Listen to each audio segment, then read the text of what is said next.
Hey gang, Jason here for The Love of Tractors. We are episode 3 of the For the Love of Tractors podcast. Thank you for joining me. I really appreciate it, guys. This podcast has gotten quite a bit more views than I maybe thought it would, or listens than maybe I thought it would, and that's really exciting. It's kind of inspirational, kind of makes me want to keep going and do more and more of these. I just really appreciate it. I'd hoped for this podcast to have my first interview, because I'm sure listening to me blather on for 20 minutes gets a little bit old. But unfortunately that didn't work out for this time around, but hopefully for the next one it will. You know, harvest kind of got in the way this time. Of course, corn harvest is going on here in the Midwest. It meant kind of everybody I was hoping to interview was a little bit busy, and of course I'm a little bit busy too. So hopefully soon we'll get that interview in. Anyway, on this episode of the podcast, we're going to talk about new toys, the C65 Chevys coming from Greenlight. We've got some new Fords coming from SpecCast, also some new grain carts, and the new Trident sprayer, which I talked about in a previous episode, but it's out now. Also, our tractor of the week is the Cat MT 900E series. So there's 955, 965, 975. Anyway, guys, thanks for joining us. Let's get right into it. So just jumping right in here, we want to talk about new toys that are out. I actually kind of changed my script here a little bit because I just got something in the mail, and that is the new Big Bud 747 with the LSW tires. This is a kind of a Titan branded packaging. Kind of some little changes over the original 747 that we saw now many years ago. Still super high detail, which is, of course, what we want, and that the big changes, of course, are the LSW tires. It has duals. They're huge. It looks just like the real one, which if you kind of are on social media, you probably saw also got some LSW tires. So that's super cool. There's a couple other little minor changes. There's some decal, let's call them tweaks, if you will. And then open the hood up and look at the engine. There's kind of some coloring differences on some of the exhaust and kind of turbo pipes and things of that nature. So a little bit of tweaks here and there. The tractor is going to run you between $100 and $125, depending on where you go to get it. So it's pricey for sure. You know, the original, when this thing came out, whenever that was, years ago now, the original was around $65, I believe.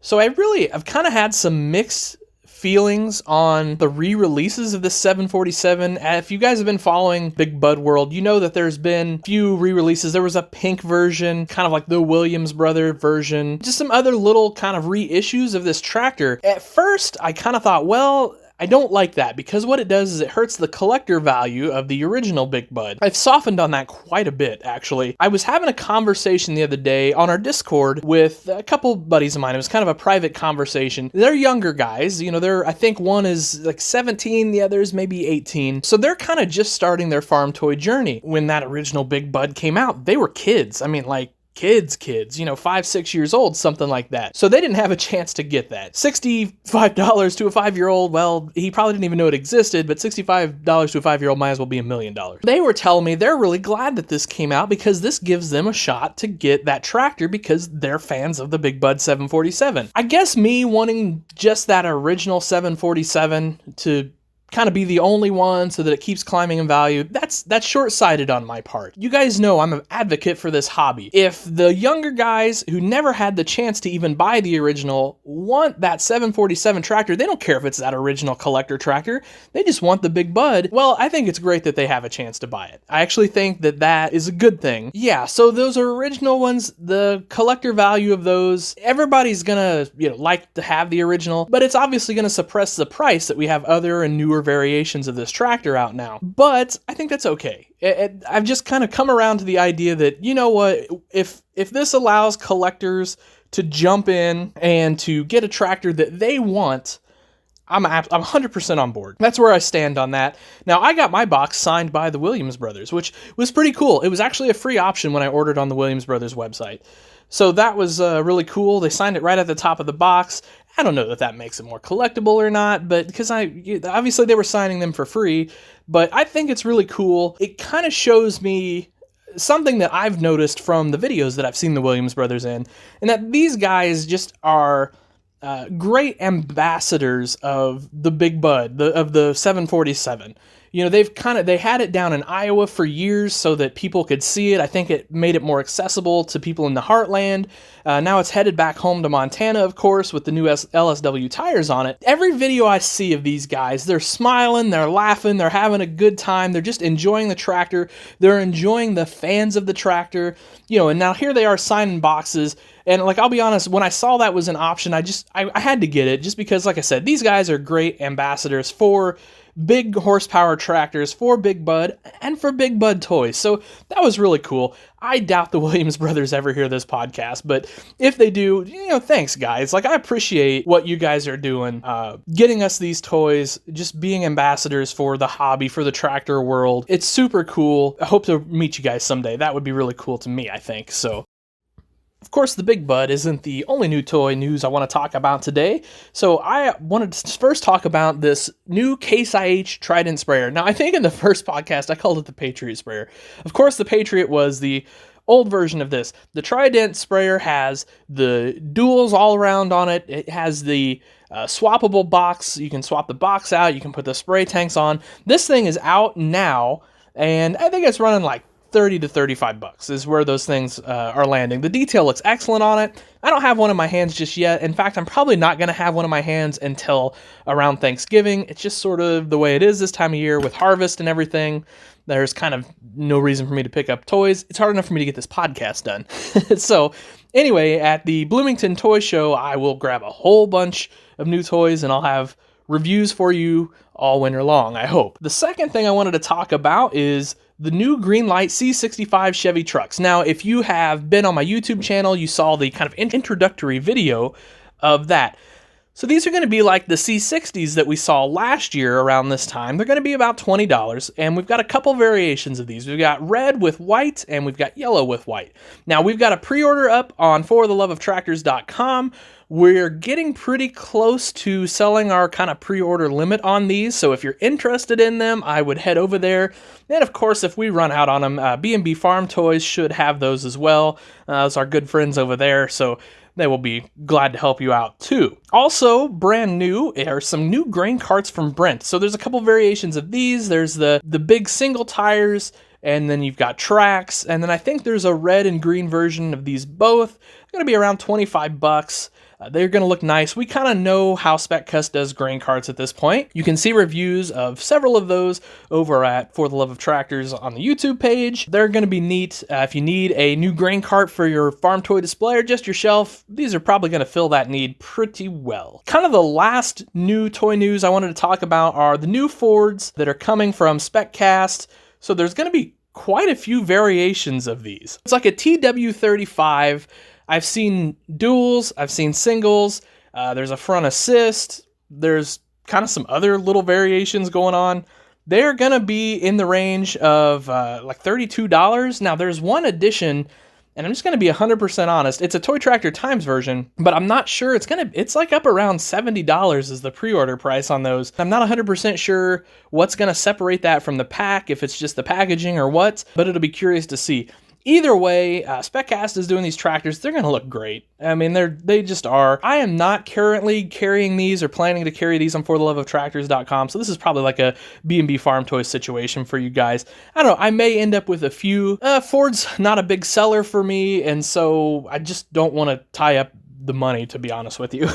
But I will definitely get one of these to review because they're going to be neat, and I want one on my shelf anyway. So that's going to do it for new toy news. We'll have a little more toy news or a little more toy info later on as we talk about our tractor of the week. This week's tractor of the week, of course, brought to you by fortheloveoftractors.com, and it is the Challenger MT 900E series. All right, this week's tractor of the week, the Cat Challenger. That's kind of a misspoke on me. I've always called these Cats. Now, I know they don't call them Cats anymore. They're just Challenger. When Cat first entered the realm of ag tractors, or, you know, kind of got back into it here, oh gosh, I bet a good 30 years ago at this point, they were called Cats. Now everything's called Challengers. They're under the Agco umbrella. The Challenger MT 955E, 965E, and 975E. Now I'm kind of featuring these tractors because I think they're the beefiest and coolest of the newer four-wheel drive tractors. You know, certainly some of the older stuff I kind of like, or, are more dear to my heart.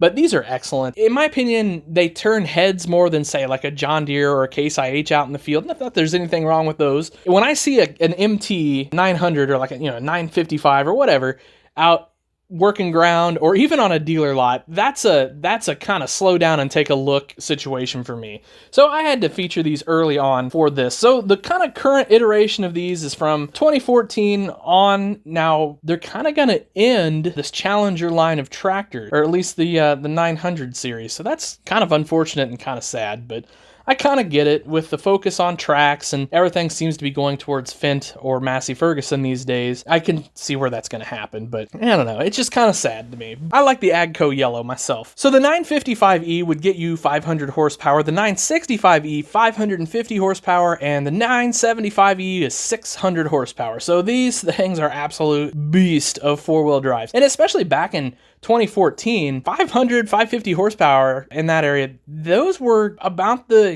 top of the heap. Now, of course, now you've got 620s out there, John Deere, Case IH. I think about everybody has a 620 horsepower tractor out there right now. But with the MT tractor, you get a 400-gallon fuel tank. Wow, that's pricey to fill up at the beginning of the day. And of course, you got a 52-gallon DEF tank, because okay, it's 2020, everything has DEF in it these days. These were powered by a 16.8-liter Agco power engine, and they weighed 47,500 pounds, so they were big brute. Typically from the factory, these would come with a 710-70 R42 dual, and they're made in Jackson, Minnesota. I actually didn't know that until I started researching these, and I guess that's just a bit of a blind spot in my sort of tractor knowledge, I guess. But yeah, Jackson, Minnesota is where these Agco Jackson, Minnesota is where these Agco MT tractors are made. So that's really cool. And here's the big number. If you want one, get out your wallets, because they're going to be about 400 grand, which, don't get me wrong, for a big four-wheel drive, it's not even that much anymore. Considering if you're going to get quad tracks or things like that, you're probably going to push $500,000. But wow, that 400 grand number is big. Now, let's say you want one, but you don't need it to actually work ground. Well, there are plenty of toys out there. There's actually several versions of this tractor out there, different kind of generations. That first generation, there was a scale models version of that tractor. Now, of course, being typical scale models, it's fairly plain Jane. And there was also a farm show edition of that. And it's actually pretty sought after, with prices on those farm show edition cats or Challengers. They're going for 100 plus these days. So I actually looked at several dealers, and I found two at dealers, like toy dealers for sale for 100 plus. One was like 134. And then I kind of went through combing through some auction results, and I found auction back last winter where one sold for almost $100 at auctions. That's a pretty healthy price, actually, for those. If you want another 164 scale version, the newer style, the newer version of this, and you don't want to pay that kind of money, Ertl's got you covered there. Typically, the Ertl version of these MT tractors is going to run you around $25. There was also a version of that with a blade, which would be about $30. Now, that price varies a little bit, and occasionally you can kind of catch one on sale and pay a little bit less, but that $25 has been pretty solid for a while now. There are also a 1/32nd version of this, and the 1/32nd scale version has a few different variations. There was it was like, I call it like an Anaconda, wrap scheme, paint scheme on it. And then there was, of course, the yellow scheme. Now, those 1/32nd scale versions, they're high detail, and you can find a review of one of those over at the YouTube page, For the Love of Tractors. But they run like $100. So they're pricey, but man, they are packed with detail. I kind of think 1/32nd scale is getting popular, and it's a really great sweet spot for detail versus price, in my opinion. And if you kind of catch those tractors when they first came out, I think you could find one for maybe like $80, $70, something like that. I can't remember exactly what I paid for mine, but it wasn't too bad, really, and when you consider what you're getting there. And it's a big tractor too. All right, guys, well, that's going to do it for this edition of the podcast. I hope you found it fun and entertaining.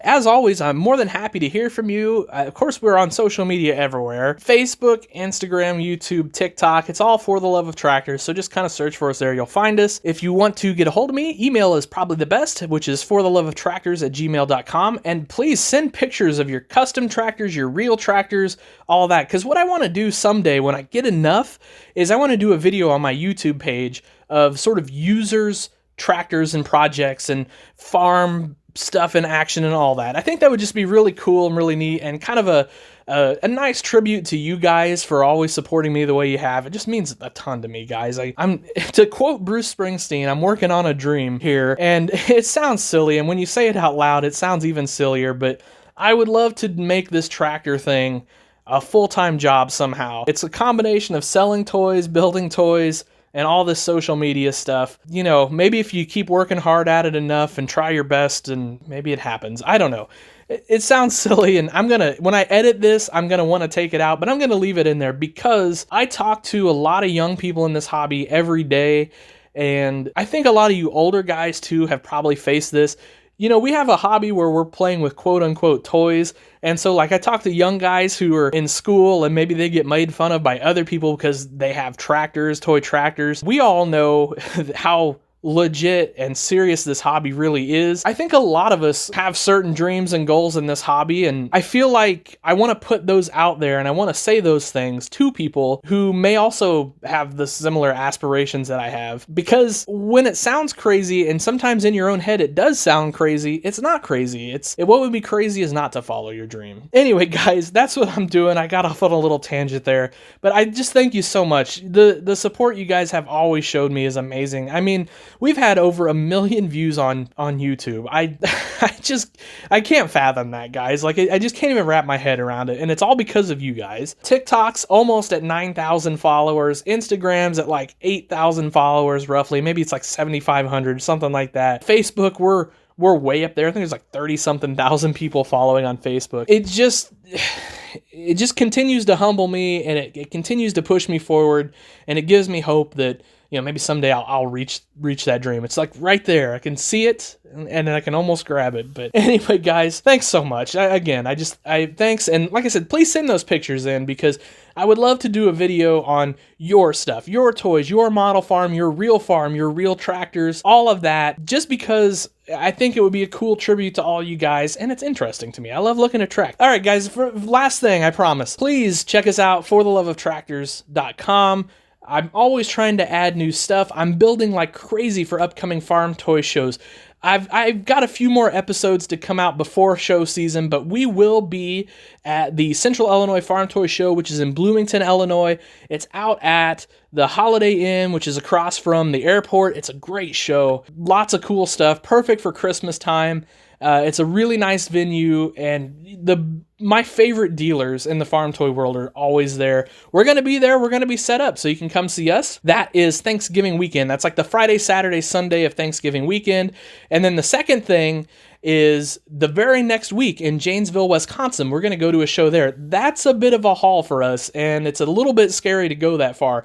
It's about 4.5 hours for us. That's pushing the limits of what is profitable, you know, unless we have a huge weekend, which we could.